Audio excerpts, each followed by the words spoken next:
स्वागत है दोस्तों, आपका अपना चैनल युग यात्रा में। आज के इस वीडियो में हम जानेंगे एक छुपा हुआ ऐसा रहस्य जो आप में से बहुत कम लोगों को इसकी सच्चाई पता होगी। तो आइए वीडियो को शुरू करते हैं। राजस्थान की एक सुनसान पहाड़ियों में एक वीरान किला है जिसे सूरज ढलने के बाद भारत सरकार ने नो एंट्री जोन घोषित कर रखा है। कहा जाता है जो कोई इस किले में रात बिताने की कोशिश करता है वो फिर लौट कर कभी नहीं आता। क्या ये कोई अंधविश्वास है या सचमुच भानगढ़ का किला किसी श्राप का शिकार है? आइए चलते हैं भारत के सबसे डरावना किला भानगढ़ की ओर। भानगढ़ 16वीं सदी में एक समृद्ध राज्य था। वहाँ के राजा माधव सिंह थे। माधव सिंह ने इस भव्य किले की नींव रखी थी। चारों तरफ पहाड़ियाँ, हरियाली और चट्टानों पर बना एक महल। यहाँ संगीत, विद्या और सौंदर्य का बोलबाला था। लेकिन भानगढ़ का सबसे चमकती रत्न थी रानी रत्नावती, रूप की देवी, बुद्धि की प्रतिमा। महारानी रत्नावती भानगढ़ की रानी थी जिनकी सुंदरता की चर्चे दूर दूर तक थी। राजा, मंत्रियों, सैनिकों से यह भरा नगर संगीत, कला और वैभव का गढ़ था। लेकिन एक दिन इस समृद्धि पर किसी की बुरी नजर पड़ी। सिंधु सेवड़ा नाम का एक तांत्रिक जो काले जादू में माहिर था, वह रानी रत्नावती को अपनी पत्नी बनाना चाहता था। रानी रत्नावती को पाने के लिए तंत्र मंत्र का सहारा लेने लगा।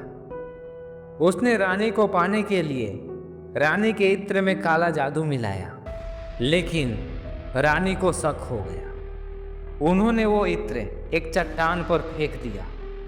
कहते हैं दोस्तों, वह चट्टान तांत्रिक पर गिर गई और उसकी मृत्यु हो गई। लेकिन मृत्यु से पहले तांत्रिक ने श्राप दिया, हे रत्नावती, जैसे तूने मुझे अस्वीकार किया है वैसे ही ये भूमि, ये नगर, ये लोग अब कभी चैन नहीं पाएंगे। यह नगरी पत्थरों का खंडर बनेगी जहाँ सिर्फ आत्माएं बचेगी, इंसान नहीं। इस राज्य का नाश होगा, हर आत्मा यहाँ तड़पेगी और यह भूमि कभी आबाद नहीं हो पाएगी।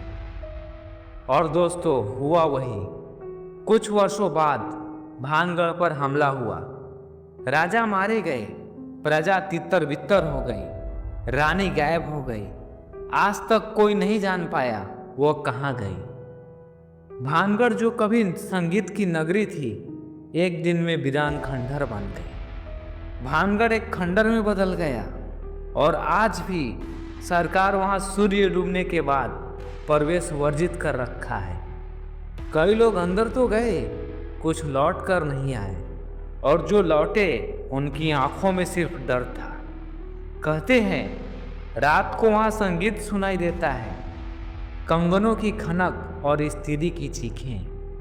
क्या ये रानी की आत्मा है या उन निर्दोष प्रजाजनों की जो श्राप का शिकार बन गए? कुछ इतिहासकार इसे सिर्फ एक दुर्घटना मानते हैं दोस्तों, लेकिन एक सवाल यह भी है, क्यों केवल भानगढ़ को सूर्य ढलते ही बंद कर दिया जाता है? क्यों बाकी किलों में कोई डर नहीं, लेकिन यहाँ आज भी लोग पीछे मुड़कर नहीं देखते?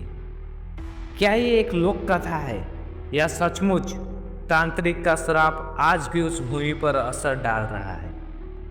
दोस्तों, आप एक बात हमेशा याद रखना, श्राप अगर किसी सच्चे हृदय से दिया जाए तो वो सिर्फ शब्द नहीं होता, वो भविष्य भी होता है। भानगढ़ सिर्फ एक खंडर नहीं, वो भारतीय इतिहास का सबसे डरावना सवाल है। क्या आप कभी वहां जाना चाहेंगे या आपने अभी ही भानगढ़ की पूरी यात्रा कर ली? दोस्तों, मैं आपको एक बात और बता देना चाहता हूँ, यह कोई फिल्म की कहानी नहीं है, यह उस धूल में छिपी गाथा है जो आज भी चिखती है, जहाँ सूर्य अस्त होता है और आत्माएं जाग जाती हैं। भानगढ़ एक नगरी जिसे अभिमान ने नहीं बल्कि एक श्राप ने मिटा दिया। क्या आप तैयार हैं उस किले की यात्रा पर जाने का जहां सिर्फ मौन बोलता है? दोस्तों, वीडियो पसंद आए तो लाइक करें, कमेंट में बताएं आपको सबसे खास क्या लगा, और आप अपने YouTube चैनल युग यात्रा को सब्सक्राइब करके हमारी अगली यात्रा में साथ चलें। धन्यवाद।